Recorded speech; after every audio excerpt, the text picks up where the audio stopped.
Oof. The Batman serial is really something. I remember getting this film's pseudo-sequel, Batman and Robin, from 1948 at the fucking Office Max when I was a kid. That is how I was initially introduced to the world of movie serials, not realizing at the time there was anything older than the 1966 Batman film, which I found on the Netflix app on my buddy's Wii back in like 2008 or something. So since this film wasn't available on that app, and my local Office Max failed to save a copy of this film for me, I used the trusty Netflix disc mailing service to have this one sent over to my house, and I haven't watched it since. I guess that was about a decade and a half ago, so I didn't really remember the film in all honesty. Now that I'm doing this series, I watched it again, and yeah, I can see why this one is largely left as a passing mention, if mentioned at all now, in the robust history of the Cape Crusader in film. The film is the first Batman movie ever, as well as the first proper DC Universe film, then National Publications, with the previous two films we covered in this series actually starting at Fawcett Publications back when those films were produced. As a result, these films were actually created by Columbia Pictures, rather than Republic Pictures, which teamed up with Fawcett back in the day on Shazam and Spy Smasher. At the time, Columbia Pictures was actually kind of a B studio, and when compared to Republic, it was making smaller, more cheaply made serials, with much of their material not really lasting the test of time, bar their run on The Three Stooges, which is largely considered a highlight of their early filmography. Down the line, they would be acquired by Sony Pictures, and most recently have been living off their bread and butter Spider-Man films, which largely carries the company these days. But back then, they were about turning and burning quick, cheap content for a buck. This film is actually pretty racist, reflecting on the anti-Japanese propaganda of the era, with narration positively talking about the Japanese internment, frequent use of now frowned upon slurs against the Japanese, and having a main villain which is a white guy, J. Carrol Naish, who famously did cheap impersonations of minorities of all kinds. He was a supposed dialect specialist who liked wearing distasteful makeup. He was typecasted in these roles and played virtually every ethnicity you could think of. In reality, he was Irish, but would come to be a bit upset everyone preferred his racist characters to his earnest roles as an Irishman. I don't really know how to follow up that history, but that's what happens. The film was pretty cheap, and despite the Batmobile premiering a few years earlier in 1941, the film opted to just use a Cadillac 61, figuring it'd be a little easier than trying to dress up a car. The film opted to shoot in California rather than attempt to use an eastern city as a Gotham stand-in, as it is often portrayed in the comics. It would have added cost to drive the cast and crew across the country and secure permits, so they figured what's better than good old LA to be the face of Gotham City. This is one of the few times in film this was the case. The plot follows, as you can imagine, Batman and Robin. This isn't an origin and just jumps right into the action, who, in the wake of Pearl Harbor, work with America to foil Japanese terrorism on the home front. This is when they learn Linda Page, Batman's love interest, had her uncle kidnapped, likely by an undercover Japanese operative, which of course was correct. The ringleader of the group, Dr. Daka, is trying to create his own ray gun, which he hopes will bring the US to its knees. Though, the only material that can power it is radium. Not uranium, radium. A brief aside to anyone who knows even a bit about this stuff, and I don't claim to be an expert by any means, but you should know that radium is basically just really old uranium past its half-life that won't do much more than glow and give you a bunch of cancer. Regardless, it's what Dr. Daka wants, and he eventually gains some access to it, though he also has a side hustle of capturing people, bringing them into his racist anti-Japanese circus ride and putting them in a special chair that makes them into mindless zombies he can control. A Jap! It is useless for you to struggle. My zombies are too strong, even for a superior person like yourself to cope with. A second side note, zombies at this time weren't the brain eaters we know today. That was an invention of George Romero in the 60s. Back then it was basically just a word for like a ghoul or something. And what a zombie was kind of varied creator to creator. Anyways, this all goes back and forth until Linda is captured by Daka, and Batman finally infiltrates the weird amusement park ride, defeating Daka, who tries to, kamikaze attack Batman, which leads to his own death. You may recall, if you follow my superhero film videos, that I've already talked about Batman and Robin's origins. Well, I'll do it again, primarily because I want to talk about how they contrast to the comic books up to this point, and not really talk about modern Batman history so much. Batman first appeared in Detective Comics 27 from 1939 and was one of the first comic book superheroes. This film came out 4 years later in 1943 and had only that first 4 years to work off, though. Batman had already gone through one major change in that time, going from a solo, brooding vigilante with some supernatural elements to the more fun-loving, criminal-beating sociopath that first appeared in Detective Comics 38, the issue Robin was introduced in.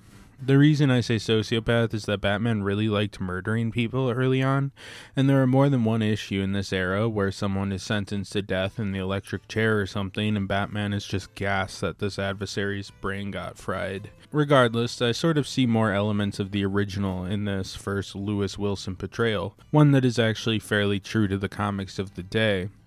I will say the costume's pretty bad, but you can't really win them all, and they didn't know how to make those ears work on the mask back in the day with these cloth costumes. Robin, meanwhile, first appeared in Detective Comics 38 and was Batman's sidekick, made to appeal to kids, and much like Dick Grayson in the comics, was largely a kid for the criminals to beat the hell out of for Batman to save and occasionally save Batman. Douglas Croft, who played Robin, was only 16 at the time, making him probably the closest we've seen to an accurate Robin. With modern Hollywood restrictions, it's pretty hard to have an actual teenager in the role. You should use your full name. I like that name. Robin. Thanks. He was pretty solid in the role, and I thought he did a good job. Prince Daka was an original character and wouldn't appear in the comics for years, but perhaps being Batman's first on-screen foe led to some curiosity that would eventually see the character make it to the page in a couple modern appearances. First coming to the comics in All-Star Squadron 42 from 1985, a book taking place in Earth 2, despite the current main Earth being Earth 1 at the time. I'm not going to go too much into that, but he fought the All-Star Squadron, and later in 2020 he'd be introduced to the modern continuity in the one-shot DC's Crimes of Passion #1 as a hypnotist villain in a short story. Finally, you have Linda Page as the damsel in distress and love interest of Batman, who originated in Batman 5 from 1941, being Batman's second ever full love interest after Julie Madison left the line, and with Catwoman mostly being used as a one-off flirtation at that point in the series. In the film, she pretty much plays the same role, just kind of a damsel. Not much has really changed on her front. This film, like the other films, is pretty shallow in characterizations. Batman is a hero of Gotham and rich, overly concerned social figure by day. It's not so different from the comics. It is quite accurate, but much like the comics of the day, the superhero themselves was just kind of a means to an end on telling a crime story. He works with the American government in this film, and as a result is deeply patriotic, which also means for the day he deeply hated Japanese people, which looks really bad upon reflection. Step back. Are you Jap devil? Dick Grayson is Robin, Batman's ward, who he's a little too close with, given it's some kid who he adopted that is nearing adulthood. Though while you may assume Bruce is grooming the boy, the true nature of their closeness is actually that they're fellow Japanese-hating superheroes. Hooray, I guess. Prince Daka is a Japanese spy that hits all the stereotypes you'd expect. He's sneaky, cowardly, and evil, heartless, mad scientist guy. As is the nature of propaganda, there is no earnest take on Daka. He knows he's evil, he knows his cronies are American traitors, and he thinks Japan should rule the world with an iron fist. Villains are very rarely deep in this era. It's just a little harder to stomach when it is now terribly, terribly dated.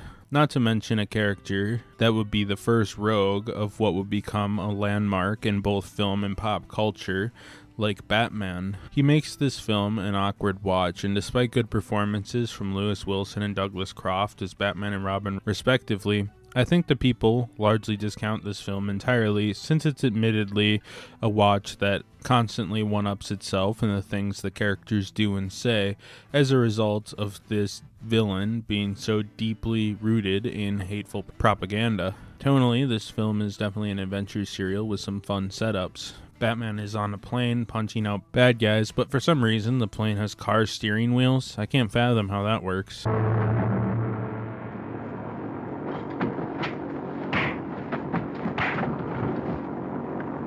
Everything is quick and bombastic and fun, with stunts much like Spy Smasher that just look so dangerous. Not because some huge ball of fire engulfs a car in a calculated stunt, but because it's like, okay, 16-year-old Douglas Croft just hang from that poorly constructed copper piping from 30 feet up until we yell cut, and try not to break your legs on the way down. Like, it's just crazy in how unsafe it all looks. The music is kind of your generic but exciting piece of orchestral scoring, nothing too crazy. It's done by Lee Zoller, who composed a lot of stuff from the 20s to 40s. Not bad, he was just whipping out like 10 movies per year, and it feels a bit formulaic as a result, but it gets the job done. Dwight Caldwell and Earl Turner edited the piece, and it's well enough edited. Both sides did lots of serials, and it's your kind of run-of-the-mill, cut across 4 exposition scenes to get to a stunt setup, and then cut it off for the conclusion in the next episode. Simple, streamlined, and mostly solid for what it is. It follows the formula well. James S. Brown Jr. did the cinematography, and perhaps it's the prints aging over the years, but damn, the saturation is often pretty messy. Batcave scenes are somehow overlit and look oversaturated, making Batman reflect and make it hard to see him. With rooftop and outdoor sets being way too dark, more standard sets in offices or living rooms and stuff look fine, but the saturation is just kind of weird on this film. With that said, I would muster a guess and say the original negative is gone, and we're watching these films through a decently preserved copy that is the best we'll ever see. Alright, other notes. I like that Batman's Batcave has a sitting desk and 2 cuck chairs, and that's it. Nothing snazzy. Doesn't even park the car down there.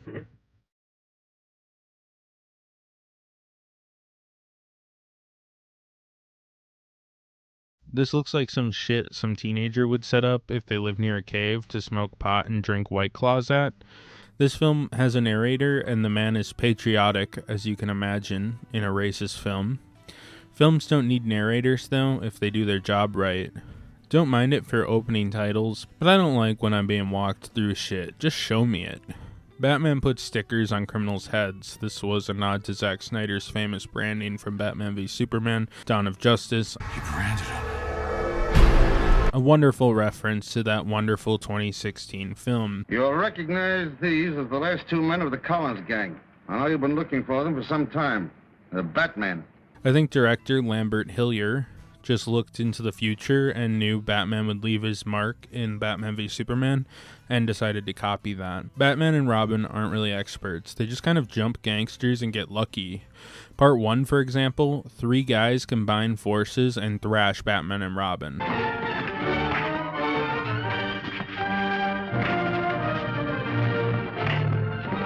I'm not saying I would do much better, but this is a far cry from the guy who fights like Darkseid, Bane, or even the Joker. This Batman can scrap with some success. That is his superpower. They scared Alfred by shooting a laser at him, and then they call him a giant pussy for it.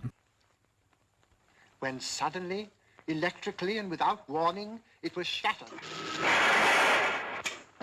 The curse of the Tottenhams! You frighten as easily as our spineless friend downstairs. Like, this is 1943. If I saw a laser beam, I would literally shit my pants. Hell, I'd probably shit today if I saw a giant laser beam shot at me. Alfred is kind of also a dipshit in this serial, which is sort of strange. He's not like the calm, collected voice of reason that he is in most Batman films today. This Alfred is just a goofball. I actually don't mind this film, and I say that with kind of an asterisk. It's entertaining, at least, for a few minutes, then something obscenely racist happens, and I go, oh, well that aged poorly. And then it's fine again. It's a strange mixed reaction. 1 second it's a great adaptation of Batman, considering the technologies of the day, and I'm having a solid time being fairly entertained. Then it goes south. I think it was really a weird period in American history, and propaganda was everywhere. Mickey Mouse had some sketchy stuff too, Popeye, and it wasn't abnormal per se, But it makes something like this, which I would say is worth a watch with the racism removed, pretty hard to earnestly recommend these days, because there's lots of parts where you feel secondhand, I don't know, embarrassment, perhaps shame. And I mean, America was throwing Japanese people in prison camps at the time. It was a horrible time to be a Japanese person in America.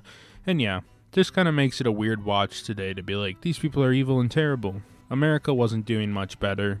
And watching it reflected today in such earnest and just kind of like excited to hate Japanese people is just bizarre to me. It's hard to watch. This would be it for Lewis Wilson and Douglas Croft as Batman and Robin, but a pseudo-sequel would drop 5 years later titled Batman and Robin, with the new Batman and Robin in the masks, and a totally different storyline, meaning Columbia definitely had some interest in going back to the franchise a few years later, and at the time, the film fared pretty well critically, but by the 70s, historians decided the film was a bit overrated, and more modern critics consider it basically an unwatchable propaganda film with little value behind the historical aspect of this being Batman's first film, though balancing that against the racism, making it a pretty hard watch.